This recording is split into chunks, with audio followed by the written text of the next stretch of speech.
welcome back. Today we're going to be talking about this Kenya interview from Carlos King. It's a two-part interview.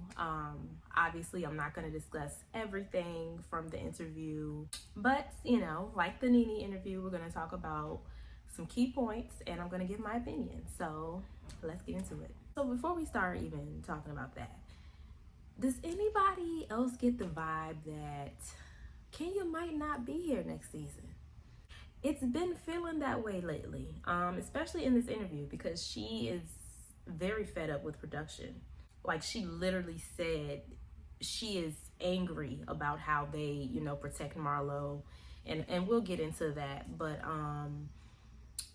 yeah, this interview kind of felt like Kenya may not be back. I'm a little sad about that. But yeah, let's get into the interview. Okay, so she talks a little bit more about the relationship with her mother and the horrible things her mother said to her. Her mother told her she was going to destroy her.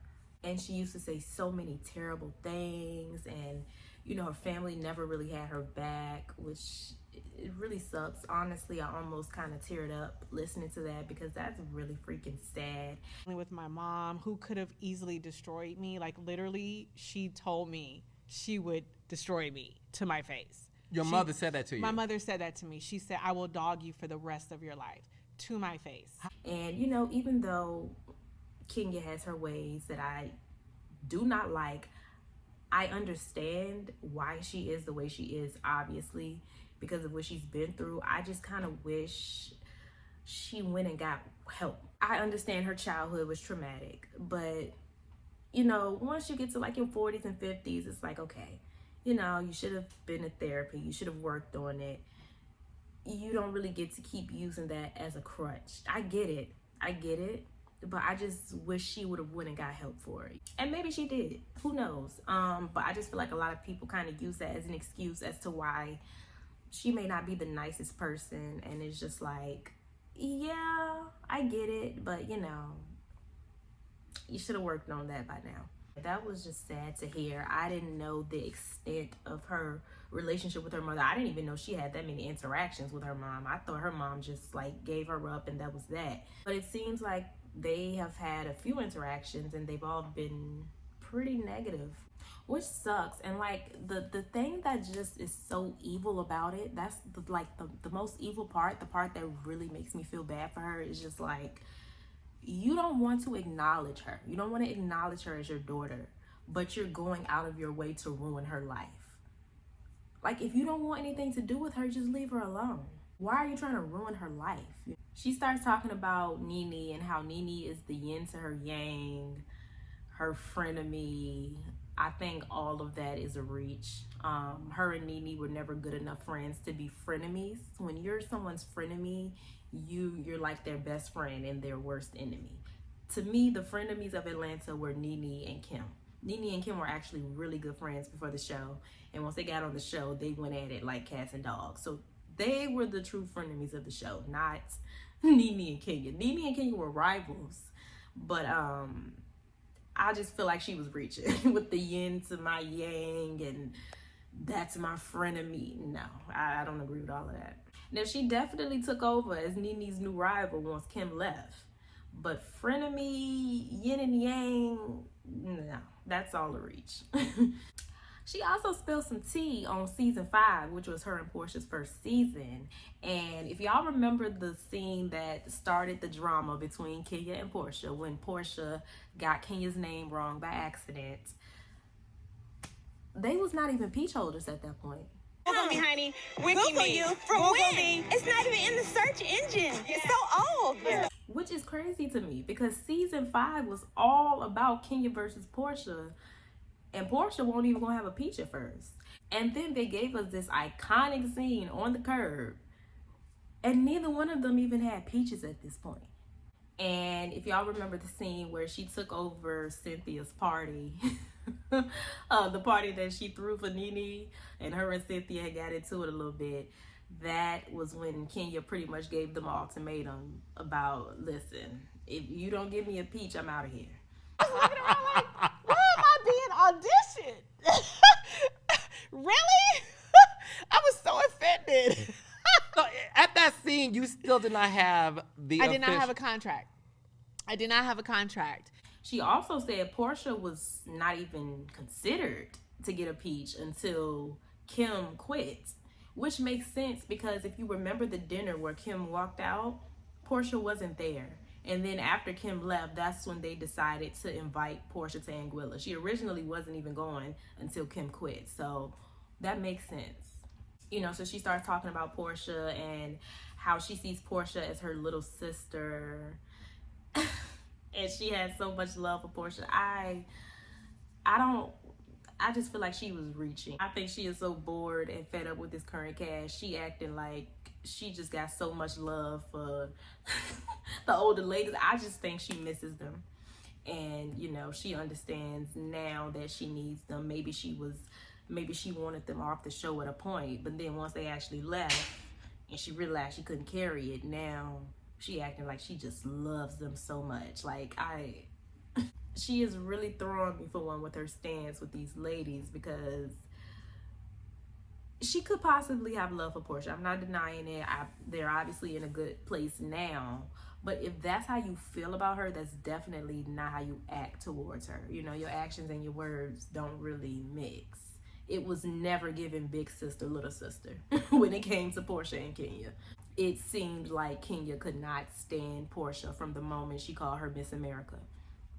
Which, by the way, she still feels like Portia did not apologize for, which we all clearly saw her do. So, you know, I know she called Portia a revisionist historian, but Kenya, but she got her moments where she be rewriting history herself. But yeah, she said her and Portia have a big sister, little sister relationship. I don't see it. Well, sisters like that who needs enemies. I think she just missed fighting with Portia. I think that's all it is. She talked about how she feels like nowadays housewives don't really have to earn their spot on the show. Yeah, that's true. They just letting anybody on there these days. Bravo lover 1, 2, 3, 4. You know, and you know how being a housewife used to be a prestigious honor, and you used to go through this rigorous vetting process, you know, filming with the ladies, meeting them. And now, you know, they don't have to meet any OGs at all. You know, sometimes the OGs meet them with us. You know, I agree with that. I think housewives should be a little bit more exclusive. They are appearing to let anybody on these shows at this point. I agree with her on that. She doesn't think Sonya and Drew deserve their peaches for that reason. She feels like they didn't really have to earn it. She said Marlo single-handedly ruined the last 2 seasons of Atlanta. Not single-handedly. Both Kenya and Carlos feel like this is the worst season of Real Housewives of Atlanta. I 100% disagree. I think this season started off very strong. I don't know what started happening in the middle, but for me, the worst season of Atlanta, y'all know, is season 13. And I stand by that. That season was tragic. I have not even rewatched that season. I saw that season once when it was airing.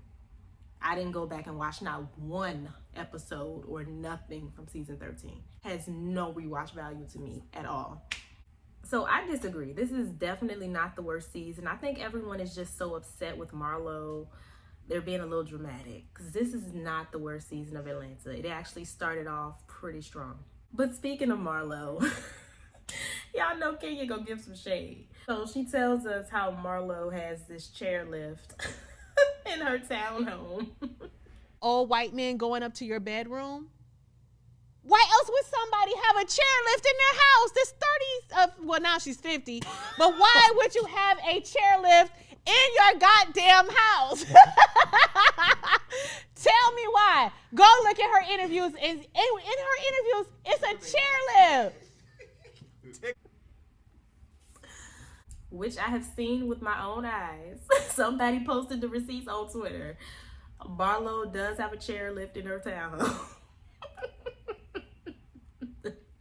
You know, and then she starts to get very upset talking about, you know, production and how they protect Marlo and how they never did that for her. That is what has taken the wind out of me this season in part because I'm like, no matter what I do, I was never protected. And that makes me fucking angry as a housewife. I was never protected. I was always the one that everybody came for. Production was like, we don't GAF. And I feel bad for her because Kenya has never had a spinoff. I think she has deserved a spinoff at some point. And then, on top of that, it kind of picks at her past trauma because, as like I said in the beginning of the interview, she talked about like how her family never had her back or defended her against her mother, and now she feels like production never protected her. So I can understand her frustrations. So yeah, she seems to be really fed up with production. She doesn't really like how they protect Marlo and give her this good edit, which I do think they do try to give Marlo the good edit, but Marlo is just so so in the wrong sometimes. The edits still don't be working. Like, we still be seeing through it. But I agree. I always felt like production nor Andy never liked Kenya. They just know that they need her, pretty much. And she also said that there was a scene this season of Marlo chasing her in a restaurant, but it got cut out. The money cannot be verified. The dates cannot be verified. The timelines cannot be verified. But that's not what we're talking about. We over here talking about Candy in a restaurant. Then after that failed, then you over here chasing me around restaurants that got conveniently cut out. Because they trying to make Marlo look like this changed person. That's interesting. He asked her if she thinks she's on the chopping block, and basically she said she don't know. I don't really like the way this is going for her. It's looking like this is gonna be her last season. Obviously production isn't messing with her. They haven't showed any of her storyline. She talking a little crazy in this interview. So I don't know how this is gonna go for Kenya, but honestly, she doesn't seem to care. But I definitely don't think this interview did her any favors if she wants to keep her job. She doesn't agree with the show needing a revamp. I agree. I said that. It was in one of my small talks. I definitely don't think the show needs a revamp. I think maybe like 3 people need to go, which I've told y'all that a few times. I am completely against a reboot. I still like these ladies. I still attached to these ladies. I just want them to step it up. That's all. And I've been saying that. I don't want nobody to leave.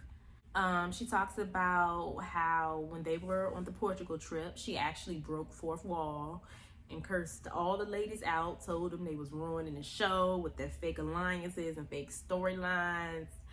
Ooh. You're not really talking to each other. You're making it seem, you're having these alliances. You're coaching the new girls. You're just clearly ruining the show. And I said it. Honestly, this interview was really, really good. Kenya gives a good interview. It's going to be funny. It's going to be shady. She's going to spill some tea.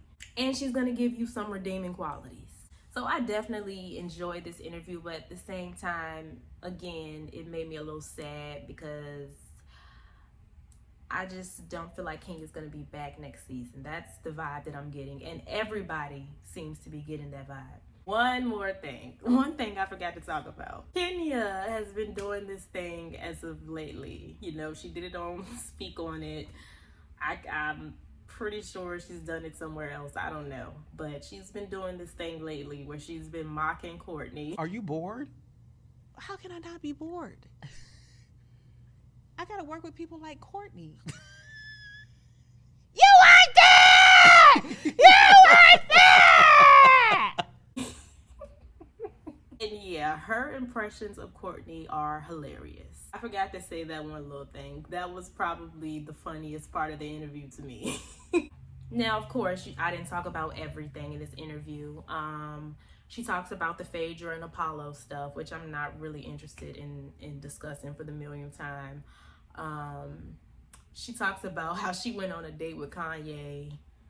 And y'all definitely need to go check that out because not too much that Kanye does surprises me. Kanye is my favorite rapper. Not too much that he does surprises me. That story that she told about their dates. Y'all need to go watch it. Honestly, the best thing to come out of this season has been the interviews. You know, between Carlos King's interviews, Speak On It with Candy, the after shows. Show is happening off camera, for real. That's what's keeping everybody tuned in. And if you want to be honest, that actually helps the point of people feeling like production is the issue and not the ladies. And that's exactly why a revamp is not needed. Now, of course, production is mainly to blame for this flop season, but, you know, I still feel like the ladies need to step it up. I don't think Kenya's saying, you know, I'm bored with these ladies, I'm bored with this season, so I'm just not going to engage. I don't think that's a good excuse, because at the end of the day, you should still want the show to do good. And having cast members not engage is just not good for the show, period. That never helps the show. So we understand her being bored and all of this stuff and being pissed off with production, but I don't think that's a good excuse to not come to work and not do your job and then be confused when they cut all your scenes. But final thoughts, I just hope she doesn't like start going too far with speaking out against production. Of course we don't want this to end up like Nene, because the show may get better at some point. You want to make sure you keep a good relationship with them, like Portia. So I just hope she doesn't start talking too much or say the wrong thing, but she's clearly very fed up. And yeah, that was the interview. Y'all let me know what y'all thought about that in the comments down below. Stay happy, healthy, and all of that good stuff, and I will see y'all in my next video. Bye.